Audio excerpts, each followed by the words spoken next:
says, if one society wishes to overcome another society, there are a couple of ways of doing it. It can be done by direct attack with guns and bombs, or persuasion. If the first society believes the second to be stronger militarily, it doesn't choose the first option. And if the first society believes the second society is strongly attached to its beliefs and way of life, it knows that the psychological subversion option will take a very long time, especially if the second society is very large. A lot of minds must be changed or persuaded, so the aggressor society must do it without being noticed. The change of the outlook of the target people must be gradual, so gradual that they don't know it's happening. Of course, they start with the children.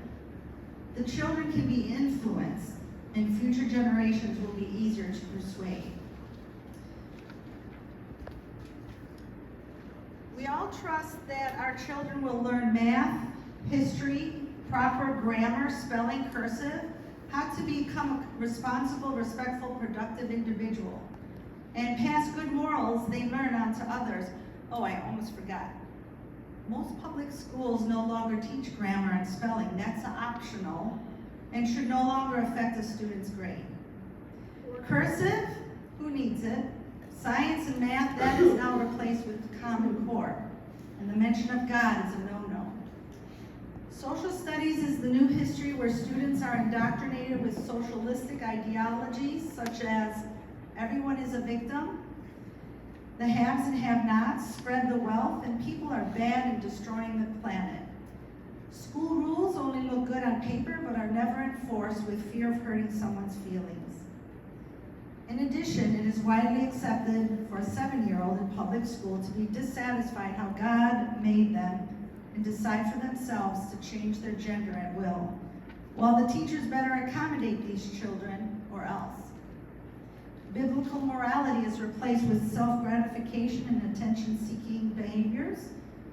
Faith, family, and liberty are replaced with a values-free education, sexual ethics, students unable to reason for themselves and not knowing the difference between right and wrong.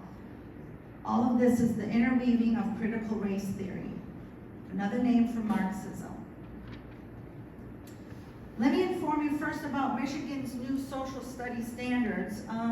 The words were taken directly from the social studies standards that the Michigan Board of Education passed a number of years ago when Prt2 was on that committee to try to get parents involved to say how they felt about the new social studies standards. So they went around Michigan, and despite the pushback from distraught parents and community members, the social studies curriculum did the following. The social studies curriculum is teaching that we are a democracy, which we are not. We are a constitutional republic, which is also referred in our Pledge of Allegiance. The social studies standards also mentions gay rights under civil rights. Our declaration clearly states that we all are created equal. We all have equal value in the eyes of our Creator. Our laws give us all equal protection, yet for some reason the standards have made an effort to take that part out. It also mentions that we are global citizens. I don't know about you, but I am a United States citizen and no one can take that away from me. The social studies curriculum is teaching students also to be activists. In my curriculum, it pushed that from kindergarten on. It insinuates how irresponsible America is when in fact America has among the cleanest environments and highest living standards anywhere. In addition, it gives an unfair balance to other religions. These standards in the social studies curriculum have words like growth of Islam and Darwinism, where Muslim sovereignty prevails, the significance of Islam, the extent of Muslim empires, religious traditions of Islam, the caliphate as a religious and political institute.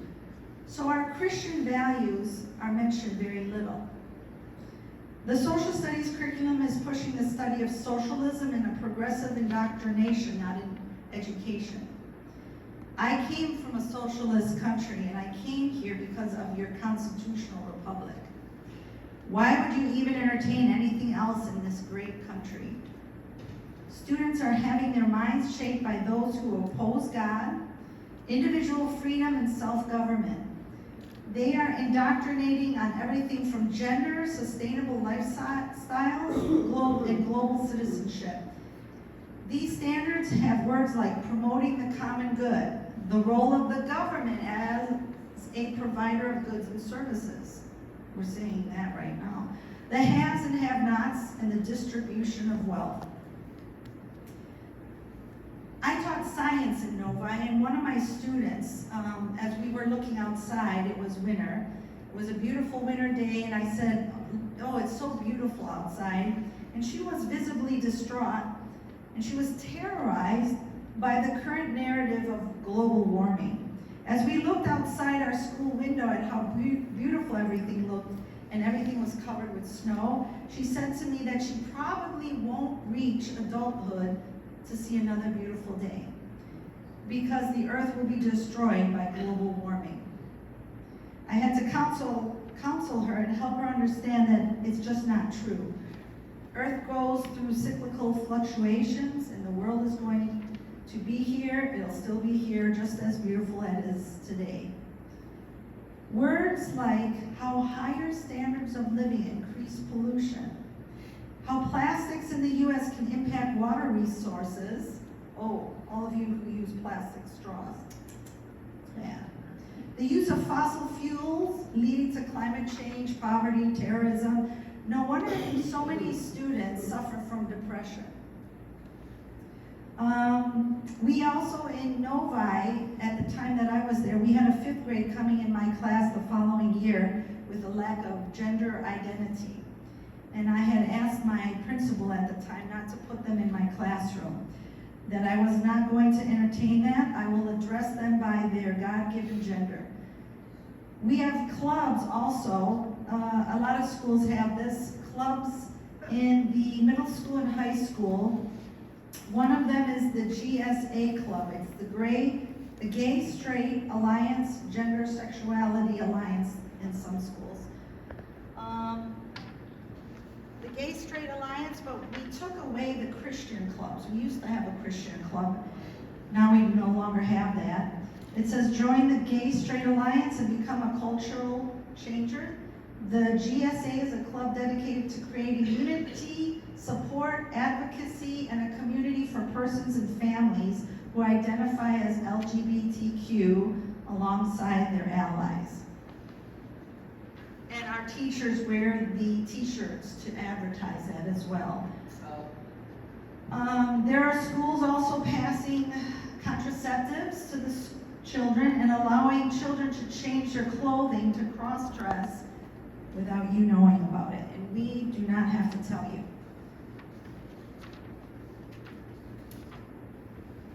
I'm not sure if you know this, ladies and gentlemen, but in social studies, which is about 50 minutes, during that 50 minutes, we show CNN to the kids every day. When I asked the social studies teachers why they do this, I was told that there's a lot of good information for the kids about current events. Our social studies curriculum should be politically neutral, unbiased, and accurate.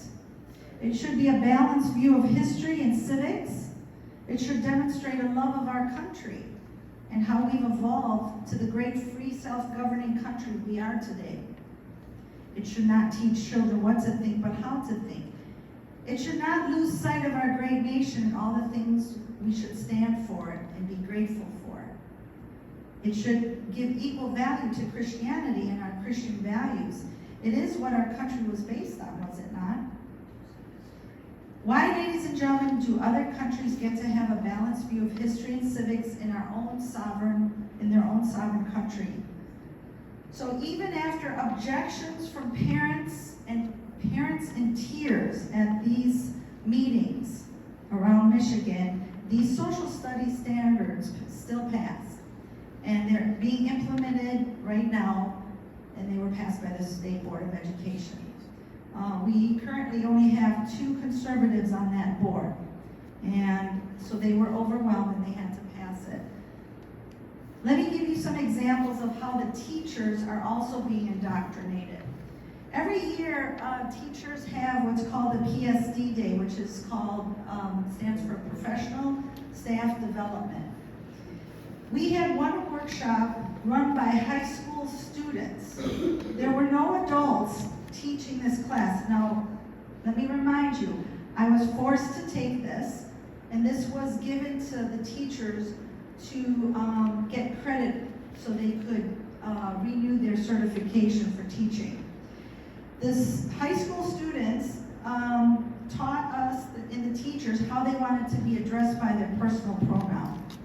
He, she, they, them, and if the teacher does not and makes the student uncomfortable, then that student can leave my room and go to their other teacher's classroom that participates in the safe zone. Those teachers have on the wall outside their classroom a rainbow that says safe zone. So they leave my room, they go to their safe room, that teacher then goes and tells on me to administration. So it's a vicious cycle of then I get in trouble. Those participating teachers have a triangle on the door, and they were all trained in the LGBTQ training, and if you ever see the plus on there, it stands for pedophilia. In other words, they leave my room and I get in trouble. So that's an example. I know in Heartland, in the high school, they all have that on the doors. Another example, and this is going on in a lot of schools right now, it's sometimes by a different name. We had a 2-day workshop at the same time. It was given to the teachers by someone called Huda Essay, and she's a Muslim from Dearborn that gives lectures throughout the country to schools, universities, and businesses. During this 2-day event, she instilled that the majority of terror attacks since 9/11 have been carried out by white supremacists doing it in the name of their Christian religion, not Islamic-linked terrorists, and that the Quran is superior to the Bible. I'm asking you, what does this have to do with making me a better teacher, that I had to sit through 2 days of this? She was never vetted, and we never told the parents that she was coming in. And guess who paid for all of this? You guys did. And prior to her coming in, I noticed that in my email, the teachers were given a very long survey. We had 150 questions. The students were also given 150 questions. And you know that kids at any age, they lose interest after a couple of questions. So this took several hours. In the surveys, they asked the kids where they live, who they live with, how many people are in your family, what route do you take to school, where on the map is your family from, what country, what language do you speak, on and on and on. And we never asked you guys if we could give them this survey. I had no idea what the surveys were for. We just gave it to the kids and I did my survey. But we found out it was for this Muslim who was conducting the workshop. And then after the workshop, the kids had their own workshop, the teachers had theirs. She gave that whole survey all over again to see if any minds would change. So it contained over 115 questions. This is an example of how people are vacuuming up huge amounts of our children's private information. And if you all paid, and you all paid for this from your tax dollars. Some of the pictures, a lot what she did is she had activities and pictures. I'll show you some of the pictures she showed. She wouldn't say one word. What she would do is show all these pictures and just go through. I mean, there must have been at least 50 of these on that first day of the workshop. Because what I think was going on, by showing this and not saying it, she could actually say, well, I never said that. So she just showed this. And then, so I was getting so upset though, listening to this for an hour and a half, and I had to sit through it again the next day, that I brought a recorder in to record it, and I gave it to the Thomas More Law Center here in Ann Arbor. I've informed the Thomas More Law Center, and that is when they exposed the school district. This was not only happening here in Michigan at a number of schools, universities, businesses, but all across the country. The whole report is right here. Please take one when you leave. It's pretty frightening what she did with all the information and what she said about it. Teachers were also given, when we had the online study with the kids during the COVID, I had to teach them online. I had 105 students. Out of 105 students, only 10 of them did the work and did it well. So the other 80 did poor at best, and 10 did nothing at all. And that was because I had special ed and ELL, English language learners, in my class. So they couldn't do it online. So the online teaching did not accommodate a lot of these kids, and they just fell behind. But during that time, they had what was called a 21-day challenge for teachers. It was optional, but it contained videos, articles, and lectures for teachers to view and discuss afterwards about white privilege. Again, what does that help me to become a better teacher? I don't know. But it was on white privilege, white supremacy, how racist we really are, diversity, equity, and inclusion, putting in our heads how much we should hate our culture and our whiteness. And then here are some of the titles presented in the 21-day challenge.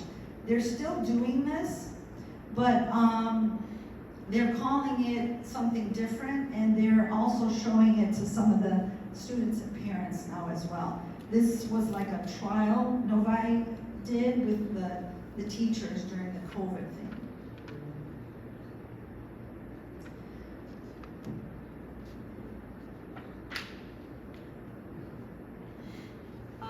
And you'll notice that in a lot of the high schools, just like this 21-day challenge, it was run by the Diversity, Equity, Inclusion Committee. In my school, it was the Novi Community School District, formerly the Social Justice Ambassadors. So after watching these interviews or reading the articles on this 21-day challenge, they gave us a lot of information to give to you and to the students. And it was everything from social emotional learning, let's talk and discuss race, racism, and other difficult topics with students, bringing Black Lives Matter into the classroom, part 2, why teaching Black Lives Matter matters, Black Lives Matter at school. So for educators, they gave us articles. For students, I gave articles on this, and for the parents, same thing.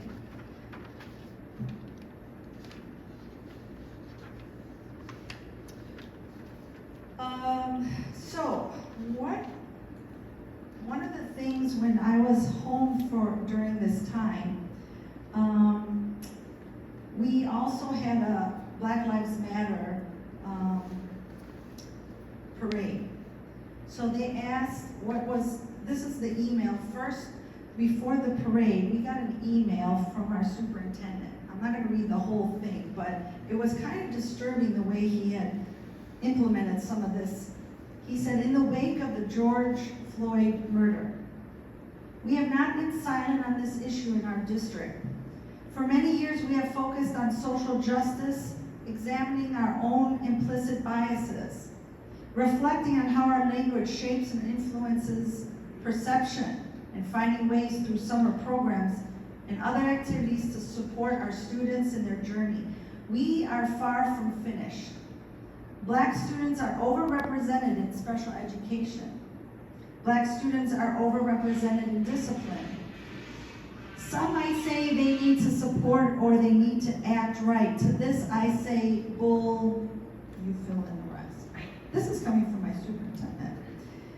Those of you who work with these students need to change. We need to look on how we react to situations. I am not suggesting that anything goes. I am only suggesting that when students need help, they should receive the help. But the help they receive needs to be in our classrooms. I would encourage you to use your voice. You don't need permission. And the next day, they had a Black Lives Matter parade. The Black Lives Matter parade that the district had afterwards, and the approved signs that were being held up at the parade, they had asked us to give them the signs. If we were participating, they asked us, this is kind of funny, please let us know what you are going to hold up, what signs. And we'll have them approved. Make sure you highlight them, put them at the bottom of the list. So I put a lot of things in. I didn't put them at the bottom of the list, though. I mixed them up and I didn't highlight them. And I put things on like All Lives Matter. I put some scriptures in there. And their response to me, I noticed, hello Ilona, I noticed you have made several additions to the approved signed statements document. Please remember that we are representing our schools, so we need to be very careful with our words. I wanted to let you know that I removed any statements that were religious in nature, as we represent a public institution. I do not think this is the right event for those statements. I also forgot to mention that All Lives Matter was also removed. I had it removed once before and it appeared again. Oops. Dr. Matthews reached out to me and specifically requested that it be removed. That statement is viewed as an anti-Black Lives Matter phrase. It goes against the whole mission of this demonstration. Our goal is to show the public that we love and support the Black community in their time of need.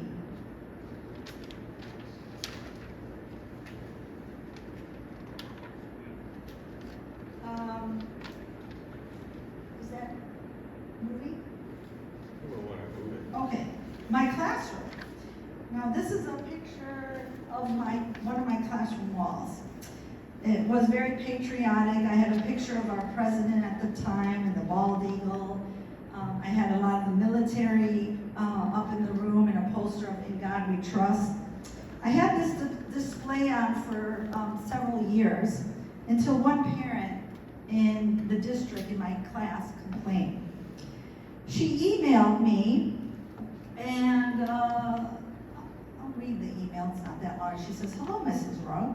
At the curriculum night, I noticed that your science classroom features a wall display of posters unrelated to science, including a poster of President Trump.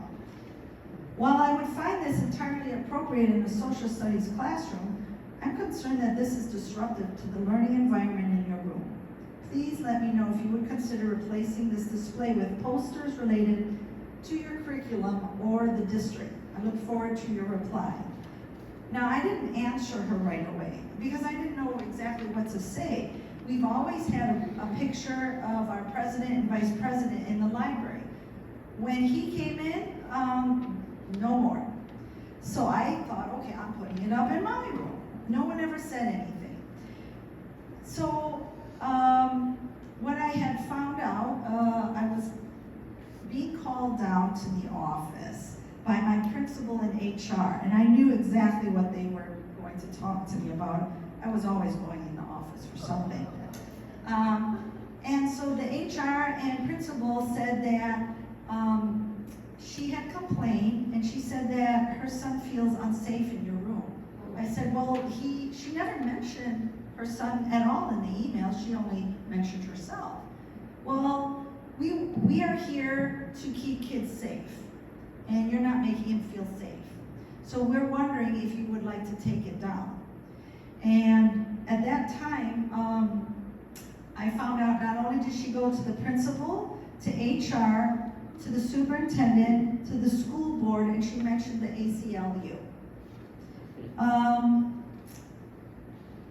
So I said that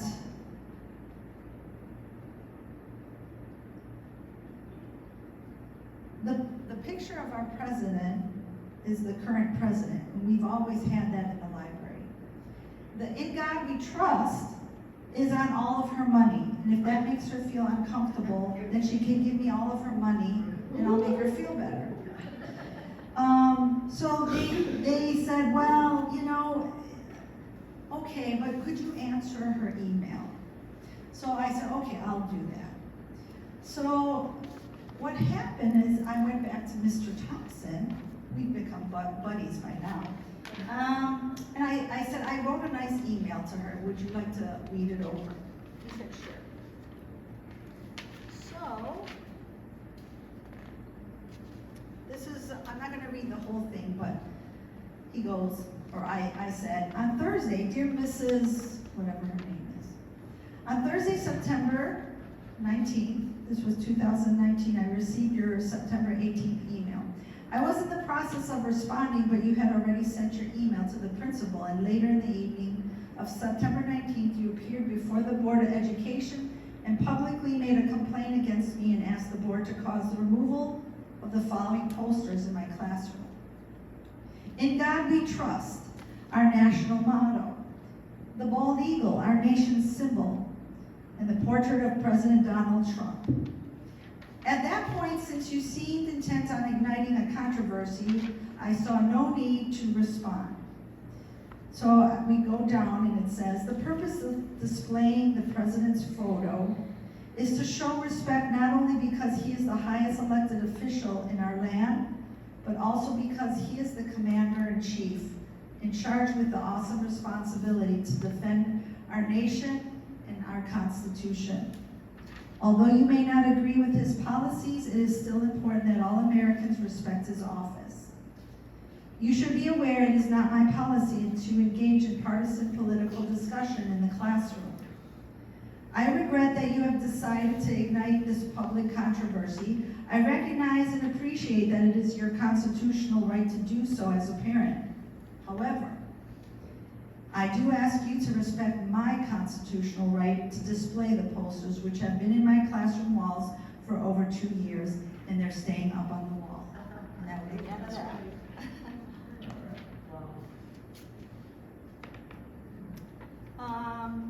All right, so there was one other thing when I was in Novi.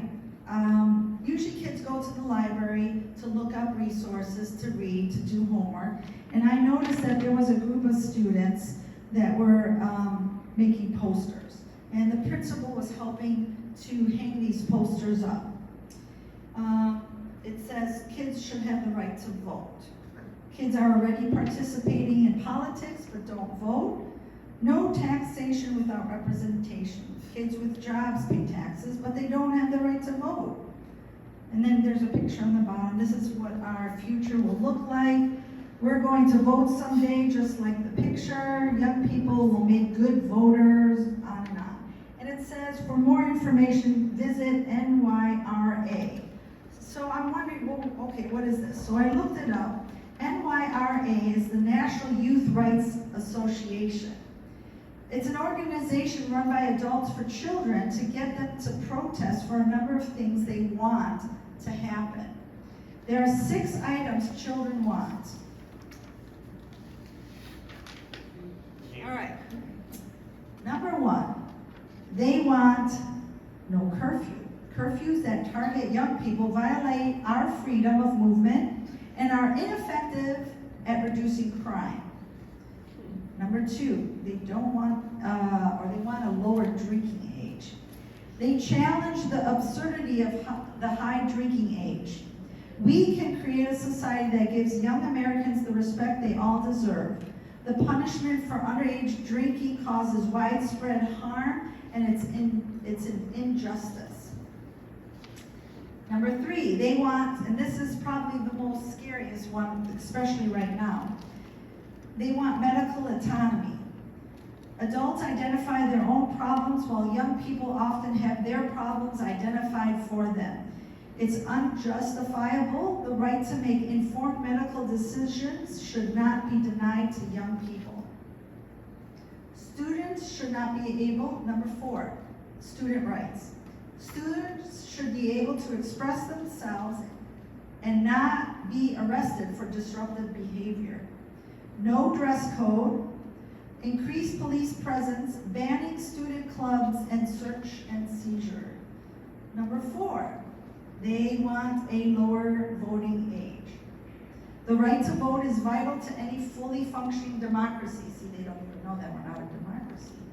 Should not be banned from voting, running for office, making political contributions, or civic engagement. We pay taxes, lower the voting age. And number 6, they want, they're complaining about age discrimination. Age discrimination is a public health issue that is linked to anxiety, depression, obsession, high blood pressure, obesity, and substance abuse. Age discrimination, these are all the things that they want gone. They want to be able to vote, hold office, they want medical freedom, free school, curfew laws, drinking and smoking lowered. They don't want to be denied services or products. They don't want censorship, working requirements, or a driving age. Well, that's crazy. So how did this all happen? How did it get this bad? We allowed this to happen. This social justice, critical race theory, cancel culture is everywhere. It's in our schools, it's our businesses, police departments, your local YMCA. Even some of our churches have let us down. Worldview instead of a biblical view. Disney World, you've heard of that. What's going on? They said they want 50% of their characters to be transgender. Fire departments are going through critical race theory workshops. They shame the men for being white until they submit and conform to their way of thinking. Originally, education was the responsible of 2 entities. What were they? Mom and dad, parents, and who was the other one? Church. But when public schools came around the 1960s, we had given up our children up to a government institute to raise, mold, and educate. They are grooming our children. This may sound like doom and gloom, but parents need to get involved with their children's education, or you will not recognize those beings that just came off the school bus. By the time they get to high school, they will hate you, hate America, hate God, and say that you are the cause of global warming, pollution, and that everyone, including you, are racist, homophobic, and climate change deniers, xenophobic, on and on and on. If you can homeschool, there are also several private Christian schools out there. Just make sure they are not teaching Common Core. Some charter and even Christian schools, especially those that are receiving government funds, will still teach Common Core. There's an example up here of how the math Common Core looks. We are finding, and this was in Novi as well as in the other schools, that students are so far behind because of the Common Core that by the time they get to college, they need to take remedial math, reading, and writing classes to catch up. Even, I was teaching science in the middle school in Novi. The science curriculum came from the University of Berkeley, California. And it was also Common Core science. It had multiple choice questions on our exams.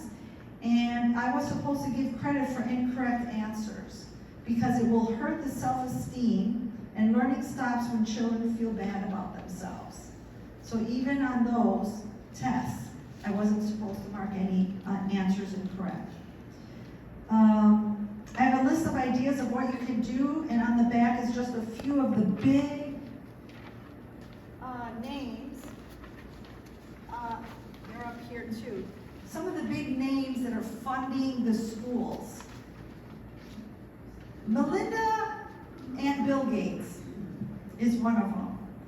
The NEA or MEA here in Michigan, so the unions at school are funding a lot of this. Planned Parenthood and